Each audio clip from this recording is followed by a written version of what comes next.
Banyak lagi Pak Menteri mengenai banyak sekali ada permintaan juga dari guru-guru untuk PMM yang kemarin diadakan kalau bisa ditiadakan, tapi masih ya kita serahkan semua kepada Pak Menteri yang baik saja bagaimana, yang penting jangan menyusahkan guru-guru dengan program-program yang harus menggunakan data dan lain sebagainya macam.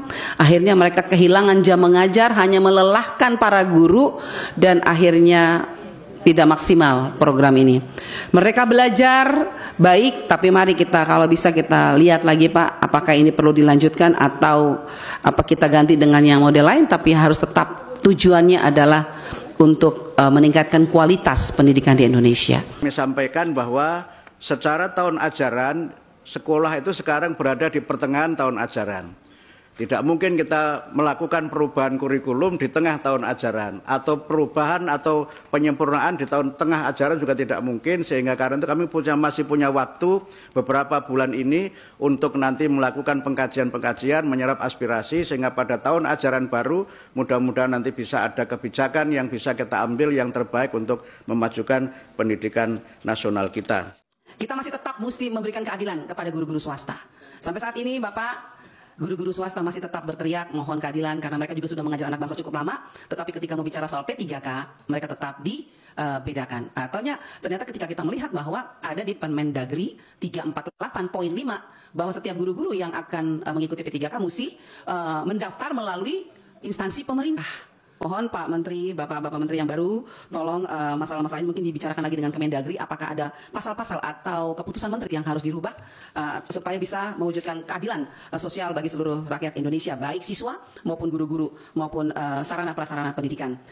Yang kedua, saya kira kita perlu membangun merit system aparatur sipil negara yang merata dan berbasis nasional. Isu tim sukses di setiap pemilihan gubernur, bupati, wali kota pada level terutama eselon 2, itu sesuatu yang sulit dihindari karena nasib karir mereka tergantung pada si gubernur, bupati, wali kota terpilih. Sini banyak mantan kepala daerah, ada senior Pak Longki, mantan gubernur, ada para mantan bupati, mantan wali kota di sini. Nah, kalau merit system ini dibangun secara nasional dan merata, eselon 2 ke atas, eselon 2, eselon 1, diangkat, diberhentikan oleh pusat, bisa dirotasi kapanpun.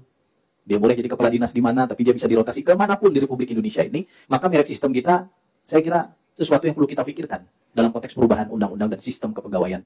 Bahwa pemerintahan periode lalu telah menyelesaikan lebih kurang 1, sekian juta, yang kemudian masih tersisa 1,1 juta. Memang catatan tadi dari para anggota, jangan sampai kemudian jumlahnya bertambah oleh oknum yang tidak memiliki legalitas secara yuridis. Kepala sekolah angkat ponakannya, pakai baju dinas, sarjana kehutanan, ngajar di SD. Udah 5 kan Pak Zul dan para pimpinan yang lain, kita harus memberikan sanksi. Kalau kemudian ketentuannya sudah jelas, sanksinya nggak ada, titel eksekutorial di undang-undang nggak ada, ajukan cepat perubahan undang-undang ke kami. Kalau itu merupakan bagian dari cara kita menyelesaikan persoalan, Komisi 2 sungguh-sungguh untuk menjadi bagian dari solusi reformasi birokrasi dan kepegawaian di Republik ini.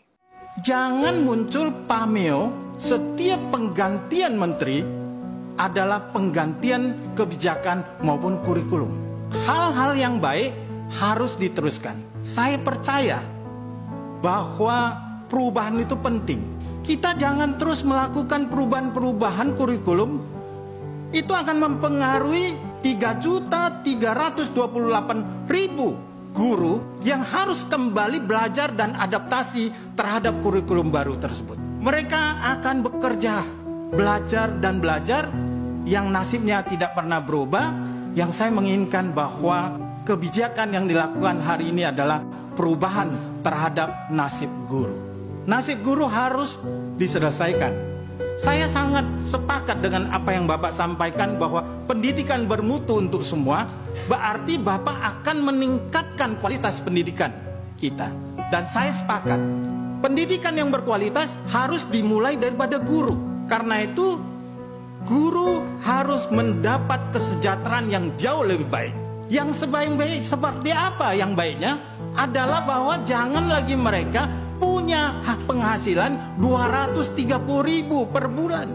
Kita sudah ada instrumen, undang-undang dasar kita sudah menjamin itu. Nah karena itu Bapak dan Ibu sekalian, bahwa jangan ada yang dibawa UMR lagi lah. Instrumen apa yang bisa digunakan? Sertifikasi Pak, yang Bapak sampaikan itu. Nah ini kan berhenti hari ini. Impasing yang sudah tidak ada. Kalau itu kita gunakan, hari ini tidak ada guru kita yang penghasilannya di bawah UMR, atau bekerja sebagai pemulung, atau sebagai pekerjaan yang semestinya tidak dilakukan oleh seorang guru. jika misalnya tidak lulus proses administrasi, apakah bisa mendaftar di gelombang kedua, Pak? Atau sudah sampai situ aja gitu? Mungkin ada juga teman-teman yang banyak bertanya nih, Pak. Kalau kita pedomani regulasi yang telah dibuat oleh pemerintah di Kemenpan 347 misalnya, ya, yang diatur itu dia ada dua di jadwal ada dua ya, di jadwal BKN itu ada dua, periode pertama kita anggap seperti itu dan ada periode kedua. Nah, di periode pertama itu memang diperuntukkan bagi teman-teman K2, non-ASN K2 dan yang terdata di BKN. Ya. Oke. Yang periode berikutnya itu diperuntukkan bagi teman-teman yang 2 tahun berturut-turut bekerja pada instansi pemerintah itu. Oke. Oke. Ketika seleksi administrasi ini gagal teman-teman, di Kemenpan 347 itu tidak mengatur nih, ini teman-teman ini mau kemana. Oke, belum Administrasi. tahu ya. Oke. Kemenpan 347 itu mengatur ketika seluruh tahapan seleksi itu dijalani oleh teman-teman, dia gagal di penghujung, di CAT dia gagal nih, dia akan dipertimbangkan sebagai P3K paruh waktu. Oke. Ya. Paruh waktu. Paruh waktu. Nah, ketika kita berbicara tentang jadwal tadi, jadwal tadi itu akan bisa kita jalankan ketika formasinya tersedia. Oke. Kita Masih tidak ada buka formasi baru. ya. Oke. Kita tidak bukan formasi baru, artinya seleksi administrasi hari ini gagal nih.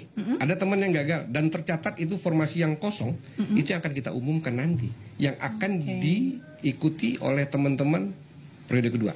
Oke, termasuk yang tidak terdaftar di PKD sendiri ya? Iya, yang tidak. Jadi umum kita akan tidak peruntukan untuk umum nih. Ya. Umum nggak boleh ikut. Ya. Jadi yang minimal, yang paling singkat itu 2 tahun bekerja berturut-turut ya. Itu yang bisa ikut di seleksi tahun ini. Oke. Nah, ketika yang tadi gagal seleksi administrasi, dia tidak bisa ikut di periode kedua. Oh. Dia udah selesai nih.